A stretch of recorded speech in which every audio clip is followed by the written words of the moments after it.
Hello, everybody. I am Jeff Kalafut. I'm here with my business partner, Jay Frank from Pinnacle Partners Group, brokered by eXp Realty. And you're going to be listening to 20 Seconds of Courage. Today, we're joined by my lifelong friend, back to our days at Trenton State College, aka the College of New Jersey, Mark Neilan. Mark is the owner of Excel Fitness Center in Bernardsville, New Jersey. He is a doctor of physical therapy, a trainer, and a coach. He has run 18 marathons, 700-mile races, and countless grueling elevation challenges, which we're going to get into, all while being a devoted husband, proud father of two, and a great friend. Mark, welcome to our show. Thanks for having me. It's a pretty good introduction right there. I don't think I've ever been introduced that well. So, That's We it. go It's back a over. long way, and obviously we have a lot of stories on the side that we could tell. But yes. obviously we appreciate your time here, and everybody has a story to tell, and yours is very special. So. Well, thank you. Thanks for having me. Yeah. So Mark, let's talk about your journey from, starting out in the wellness industry, and then, what was the deciding factor? I'm like, hey, all right, it's time. I'm going to break out and create my own business. So the very beginning was that got me even thinking about physical therapy was my stepfather he's an electrician and he was going to a job and had a tree fall on him and he was pinned under this tree. And Jeff would appreciate it. He couldn't at the time. There was no cell phones. This was years and years and years ago. Right. And the owner of the house panicked and froze and didn't do anything. Didn't go inside to call 911 or anything. My dad, he grabbed an axe that was nearby, took the propped it up enough to drag his arm out, went to his work truck, called it in, and after that he needed to get physical therapy. So I would drive him to physical therapy. And then I was looking around. I was like, this seems fun. I didn't at the time didn't think I could do an office job, and the New York Yankees were not calling me. So I had to make a decision on to do something, and so that was my first introduction to physical therapy. Went on to Trenton State, realized, I was a biology major there, didn't want to go into sitting in the lab, and then decided to apply to physical therapy school. And that's that's what led me to that. I've always been active, always wanted to do something, I think, in the health industry. So that's what started it. And after getting out of college, at my third internship in graduate school, I got it working for a company called Morris Area Rehab. And while I was there, the owner at the time, Tom Charles, said, "When you get out of school, call me and you got a job." So that was pretty easy. Right out of school, passed the licensure exam, and then got a job working in Randolph for a Morris Area Rehab. And from there, I decided I wanted to make more money. So I was like, I found this place in Bernardsville, New Jersey called the Total Wellness Center. And and they were looking for a personal trainer. So I walked in on my way to work one day, said, "Hey, I can do these hours if you guys have that available." They hired me. And that was sort of my introduction to combining physical therapy with personal training. So I started, that was also my introduction to Bernardsville, New Jersey. So that was probably back in 2002-ish, got out of school in 2000. And then what really led me to opening up Excel Fitness Center was the fact that a couple years, maybe around 2 years after I started there, the writing was becoming clear that they weren't going to be around much longer. The owners were having some disagreements, and I had built up, by that time, I had left doing regular physical therapy because they brought me on and hired me full time as a personal trainer, but with physical therapy compensation. Hmm. And so I was getting a pretty good following of clientele. And when I really saw that they were going to be shutting down, I knew I had to make a decision of either going back to the regular physical therapy world or walking out and opening up my own place. And Hmm. that's so it was more, I didn't want to go back to physical therapy in the traditional sense, and we can Right. get into that a little bit if you want to. But that so opening up my own place really came down. It was more about just the need to do it because Mhm. I didn't want to go back to physical therapy in the general sense that most people knew it at that time. And I had clients, so I just had to find a location, which I did. And here we are 20 years later. And It's awesome. It's amazing. uh, So, You just celebrated 20 years in yeah, September, correct? September 1st was 20 years. And my Amazing. son Luke turned 20 on September 12th. That's awesome. it's amazing. So you can do things with other aspects of your other things going on in your life, and you can having your firstborn child and opening a business all at the same time was Right. Absolutely. stressful, but all sort of good stress. Yeah, Absolutely. let's talk about that decision you made, like in that crucial moment when you're like, hey, these are my two options. One, go back to potentially being comfortable and it's, you know you were going to get a job somewhere and Mhm. not having your own business, but you made the conscious decision like, hey, I think this can work. I have the clientele. I just need a space. Was that were you extremely confident in there, or was there any self-doubt like, hey, if I don't take this leap now, I'm never gonna take it? Or were you like, hey, I have a young family, I'm gonna go back to where I know it's safe and I'm gonna have a steady income kind of situation? How did that mindset and how did that decision come about? it it came about more just out of I knew I didn't want to go back, and until something doesn't happen, it's possible, right? So if the worst case scenario, if I tried to open the business and it failed, physical therapy, real world was always going to be there for me. And I just didn't think I also thought I was opening I never really questioned it because I thought, Hmm. well, I have clients. Like I opened the doors on September 1st and I had 5 people that day, which I don't think happens for a lot of fitness industry unless it's a franchise like maybe a Planet Fitness or something like that. Right. And so I thought, well, if I have 5, they're going to talk to people, and the total wellness center where I had been working they were in the process of shutting down. So I knew people were going to be eventually leaving there. Hmm. And at the time, there was in Bernardsville, there was either they were going to have to come to me, home trainers, or go to the YMCA. And I I didn't really think that I was going to fail, and it was Right. just a matter of yeah, it was just yeah. Yeah. I know I'm not really answering, but I No, didn't. I guess it was. It sounds cocky to say that, but it wasn't more that no. like I was nervous, extremely nervous. Like I'm still am 20 years later, like Right. not knowing what to do. But I was pretty confident in myself Yep. that I knew what I was doing. I mean, and when it comes to the body, for the most part, I mean, a bicep girl, the bicep only does like that hasn't changed anything. So or it Mhm. hasn't changed over the years. You're still just flexing your arm. Right. Yep. So I knew what I was doing, and the clients that I had coming in were also very big figures in Bernardsville at the time. Hmm. Not politically, but they were social, they were out and about, and yeah. So It was a calculated risk that you were yeah, really it was a willing to take. very thank you, Jeff. Yeah. Yes, it was a Yeah. very calculated risk, and I opened up and I had nothing.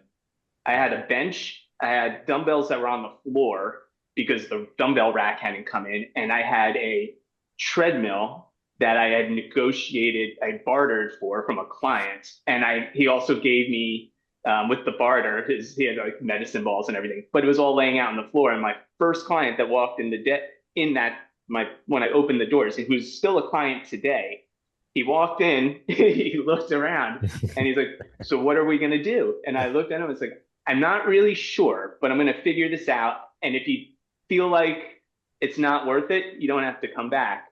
We did it. We finish up. He says, well, how do I pay you? And at the time, merchant services wasn't hooked up yet. Like nothing was really functioning. And I go like, I know you're good for it. Like, do not worry about it. Just when do you want to come in again? And this guy went home, very high end, like very high and CEO of his company and everything, took the time. He went home. He came back and gave me my first check. Amazing. And yeah, and that was really cool. So, and I knew like then, like just with who I was, the people that were going to be coming in, I knew. And the other key to all this, like, yes, it was a calculated risk, but what's probably the most important thing was I learned what not to do from working at the Total Wellness Center. I Mhm. learned what was where they made their mistakes and refused to change despite their clientele telling them they didn't like things that way. Mhm. I just sat in the back and listened and took it all in. And when I opened Excel, I basically did the opposite things that were happening at the Total Wellness Center, implemented the ideas I had that they didn't want to really listen to and told me that nobody would ever do it. And Mhm. that's what I did to start, and it worked. That's awesome. So you were confident in your abilities to provide value. And then you looked at the landscape and you had an analytical sense of like, hey, I got the clientele, I got the space. It's worth if as long as I can get the space, I can bring these people in because I know that I'm confident in my capabilities. So and you weren't like you knew where you didn't want to go, and you're like, hey, I'm betting on myself. I'm gonna go for it. So Right. that's amazing. Kudos to you. And I think I mean, you guys bet on yourselves. I mean, if you don't bet on yourself, like I Yeah. think, yeah, then you shouldn't even be in that room. Yeah. Right, right. You have to. You have to. I mean, Yeah. it's you've constantly challenged yourself throughout your life, Mark. I mean, again, going back to our college days, you're always competitive, always had that drive, and just seeing the progression as time has gone on through life, I'm not surprised by any of it. The one thing I am surprised by a little bit though is like these 100-mile races, right? Because let's be honest, like running really wasn't like a big Not thing on the for any of radar. us, right? No, So it was never on the radar until graduate school. right. So like, so how did you get from like you're doing all you're running this business, you're in school, and all of a sudden you're like, I just need to do something else that like just challenges myself. Like how did that all come about, and where does that come from, and like did that come like deep in that soul, like just something pushing you? So the running I really picked up when I was down in Florida at school. Part of it was just more wanting to look good because when you're in physical therapy school, you're in lab a lot. Your shirt is off. I mean, Right. you're doing a lot of hands on and stuff like that. So some of it for all of us in school was more just vanity. Right. But I didn't want to put the money into doing a lot of like going to the gym down there at the Y. So I just started running. And what wound up happening is there was a 5K, I think it still exists, called the Bridge of Lions down in St. Augustine, Florida. And our class, we all signed up for it. And I did not win the race, but I finished first in my class for St. Augustine, just Right. for my graduating class. And then we did it the following year, and I was like, well, can I do it faster? So I just kept running and did that. And then graduated, came back, and we were at uh, Steve Solberian's New Year's Eve party. And I think it was sort of people talking about like New Year's resolutions. And I said, I'm going to run a marathon. And as we all do, everybody was making wise ass jokes and everything like that at me and telling me, no way, no way, no way. So then I ran my first marathon. And then it just kept spiraling out of control after that point, where it was, well, okay, how fast can you do a marathon? Can you qualify for Boston? It was just one goal after the other. And then I just started running a lot. Just life changed, and things were happening in life, and I was probably depressed and Mhm. wound up just running a lot.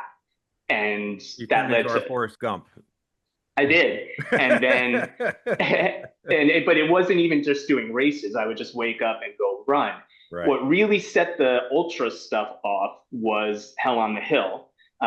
Going to Hell on the Hill, I was there with a bunch of people who had done some 100-mile race. Jesse Itzler, he had done a Right. 100-mile race. And when I was there, I'm looking at everybody. I'm like, well, if like they put their pants on the same way as I do. If they can run Mhm. 100 miles, and I know I run more than them anyway. Like the skill of running, I know like I should be able to do that.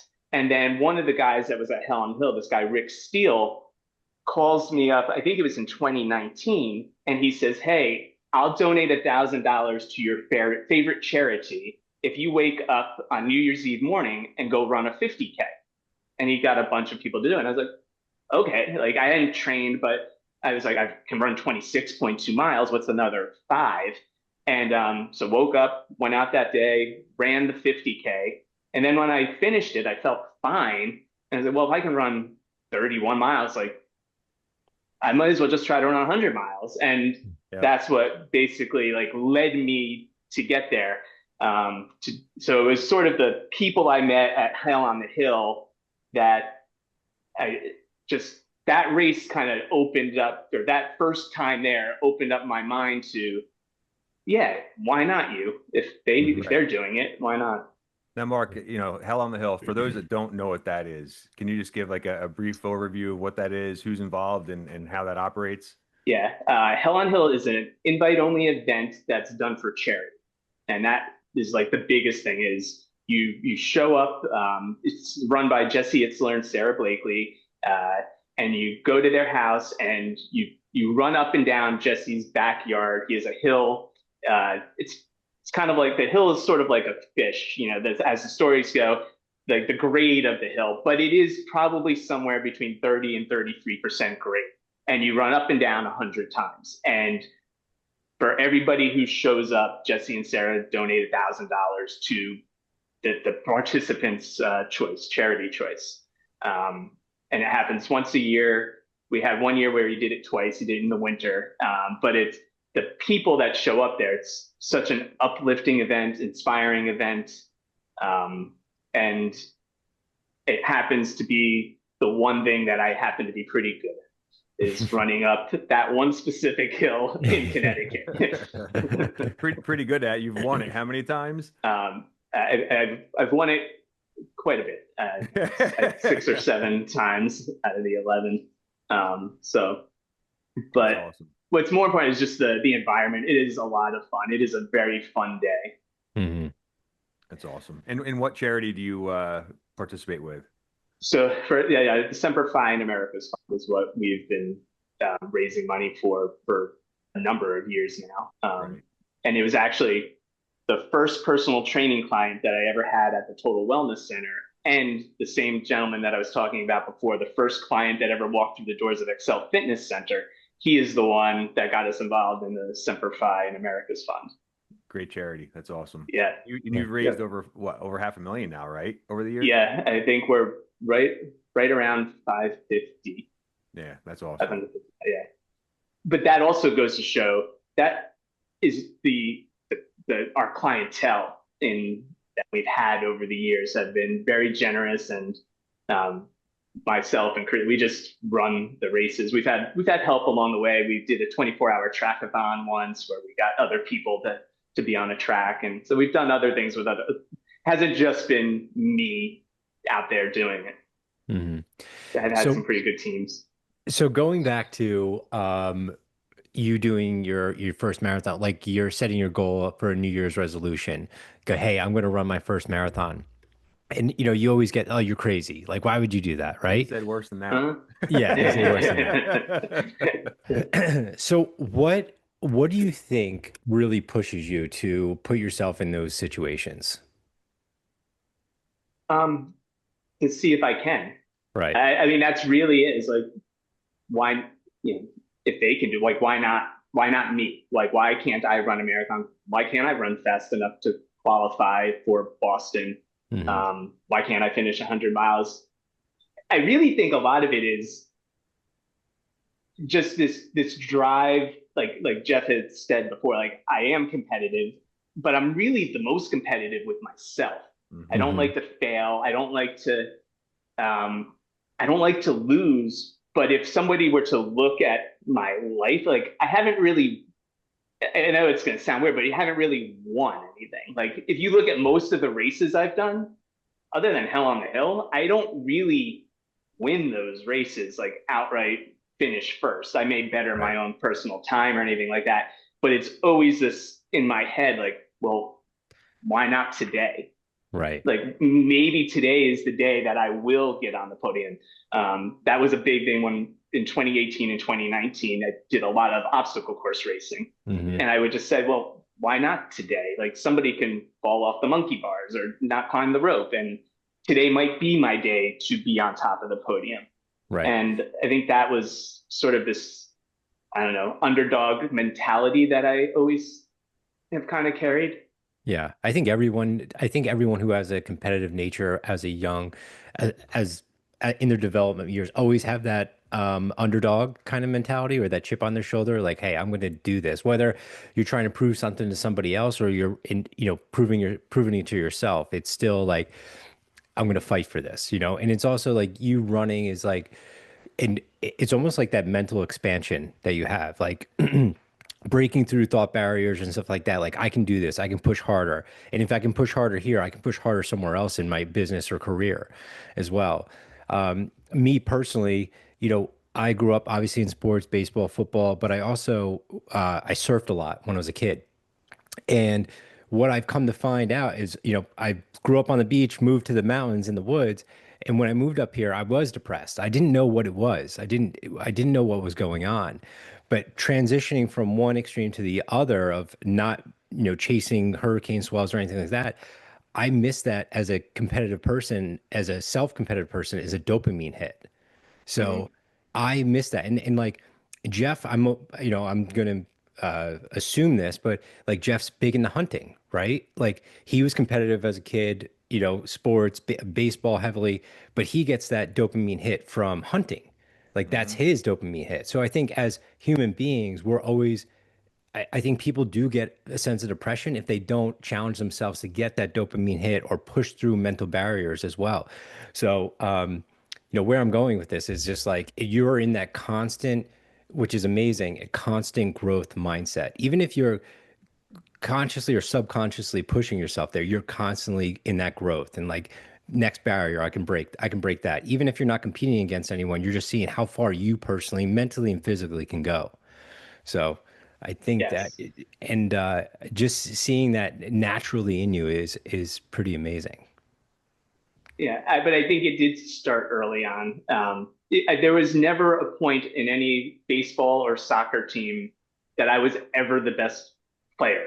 Like Mhm. never, even at college with Jeff, like intramural football, softball, never the best person on the field. But I was probably the one who hustled the most, and I tried to get the most out of my DNA. It's probably the best way of That saying, is a but perfect way to put never, it. never the most talented anywhere I've ever been. Hmm. So I think that is also sort of a driving force. That gives you an edge over a lot of people in life. It really Yeah. does. Every aspect of your life has pushed you to the point that you're at today. And some people Mhm. just fold under that. You just kept building on it and building on it and building on it and just pushing yourself further and further as time went on. And now, obviously, with what you're doing with running your business for 20 years, like you're an inspiration to people, right? Like Mm. your clients know who you are. Listen, as your friend, we might bust your chops, but like you inspire all of us. Like we're ready to just crack open six packs and watch you run. You know? Yeah. Well, I hope that happens one day at Western States, the Western States 100-mile race. Everybody comes out. That'd be If I can awesome. get in. Yeah. In one of the articles that you wrote or someone wrote for you, you said there's no secret sauce. Um, Mhm. can you expand on that a little bit?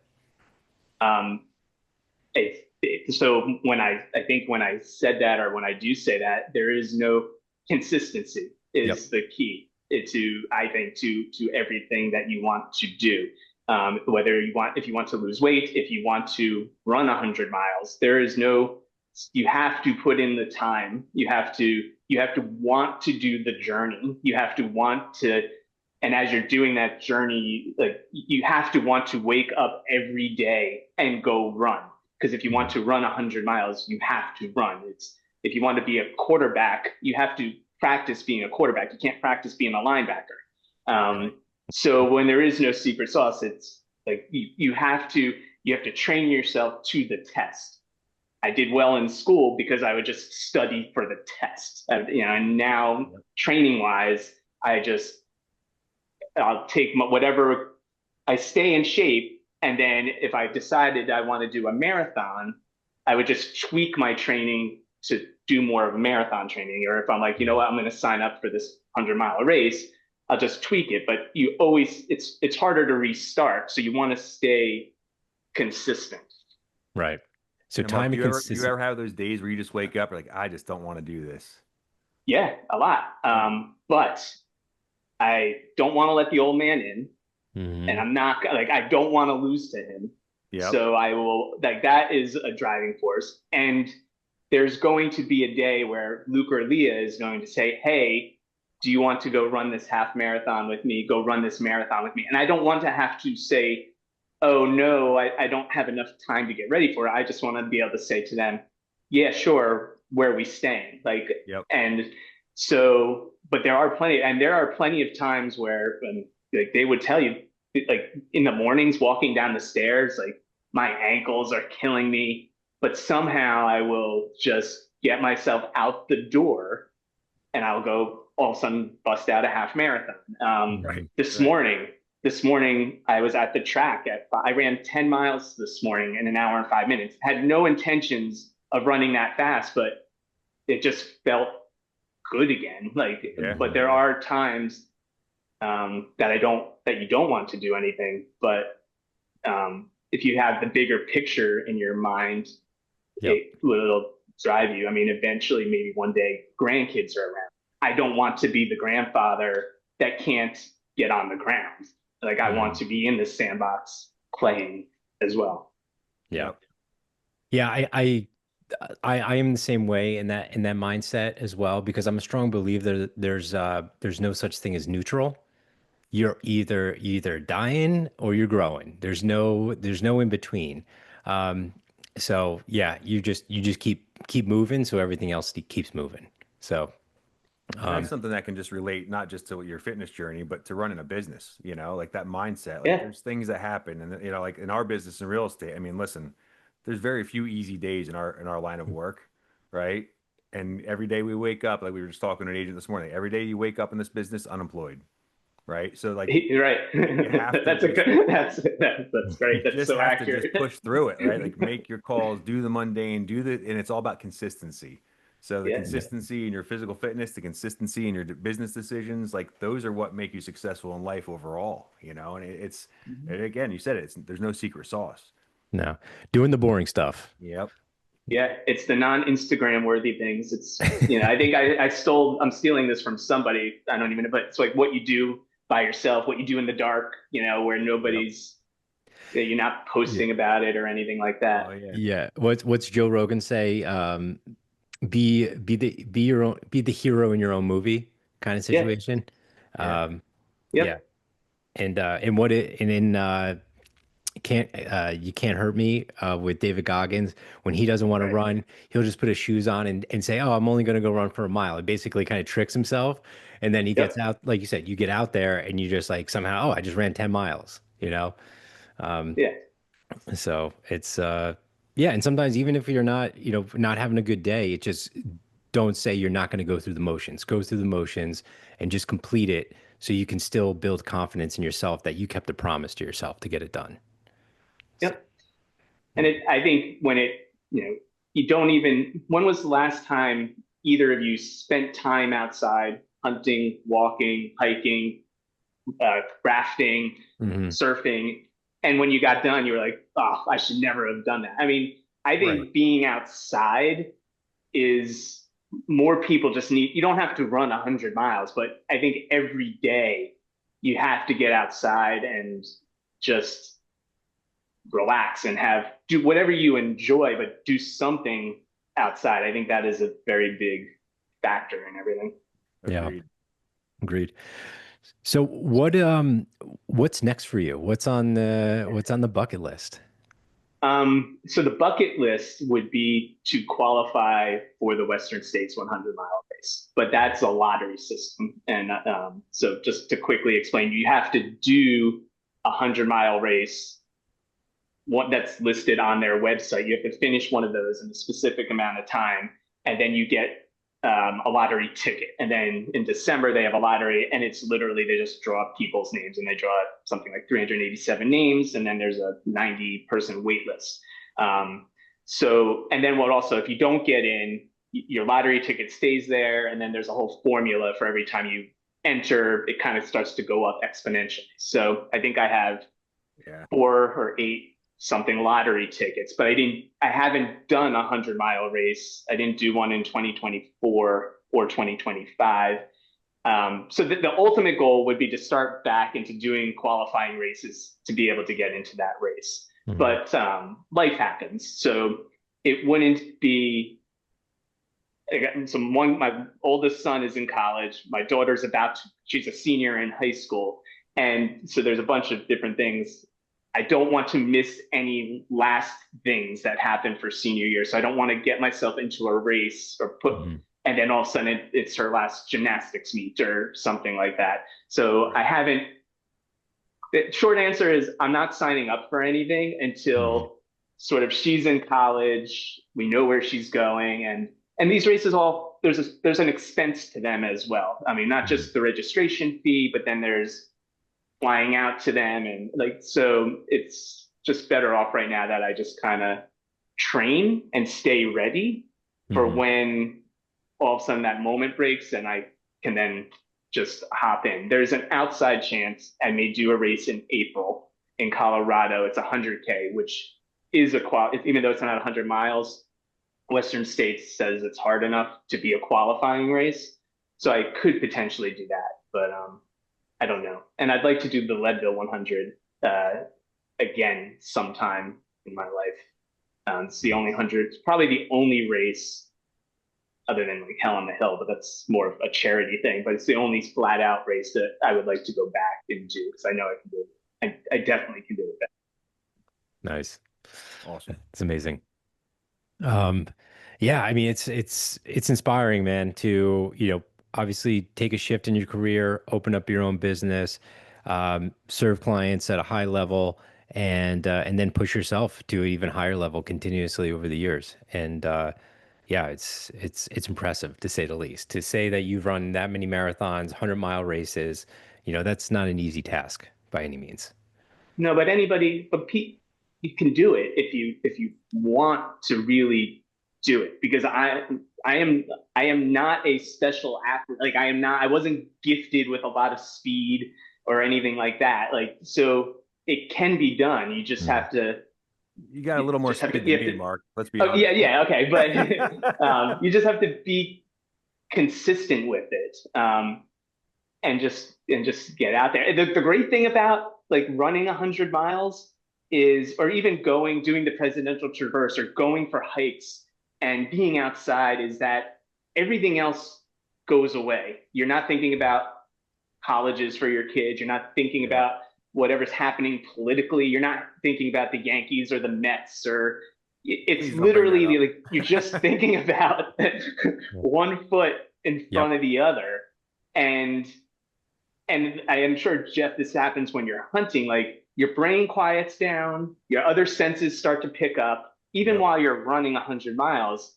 And it's just as horrible as you sometimes feel throughout the 100 miles. It's also that's why I want to go back and do another one. It's almost for me, a little bit of an escape, because the rest of life just pauses for as long as I'm out there. Unfortunately, I try to finish it as fast as I can, and then it just ends. But I think I would love to just hike the Pacific Coast Trail or the Appalachian Trail one day, and not run it, but just kind of get lost out there. Yeah. Get it all in. Yeah. Yeah. Yeah. It's amazing. Anything else you want to talk about before we wrap up here? No, unless you guys have any more questions or anything like that. Trying to. What we'll do, Mark, too. We'll, obviously this is going to be on different platforms, so we'll put your contact information there if anybody's looking to be trained by you. Okay. All the business information, and we'll plug your socials in there as well. Okay. We wanted to do this with you for a long time. I'm glad we got on the calendar. Yeah. Yeah, no, this was fun. This was great. It So, was fantastic. Enjoyed every second of it for sure. and next time we'll do it at a restaurant with some beers. It's or running 100 miles, like Or we could just go for a hike. there you We, go. we can hike around all your hunting spots, Jeff. You guys can push the deer to me. Do a deer dive. Awesome. I did that with Peachy once. Trying to push deer. That's a whole nother story. And then there was one time I was out with him black powder hunting, and probably cut this from the thing. He almost shot my ear off because we were like 14 or something like that, and we were sitting there, and I'm in front of him, and like, oh yeah, wacky. That's funny. Anyway, yeah, my ear was ringing. I'm sure it was. Black powder. Almost an Elmer Fudd moment right there. Yeah. Awesome. But Awesome. all right, guys. Appreciate it, Mark. Thank you for your time today, man. Thank you. Thanks so much, man. Be in touch. All right, man. Talk Thanks. soon. Bye. Bye.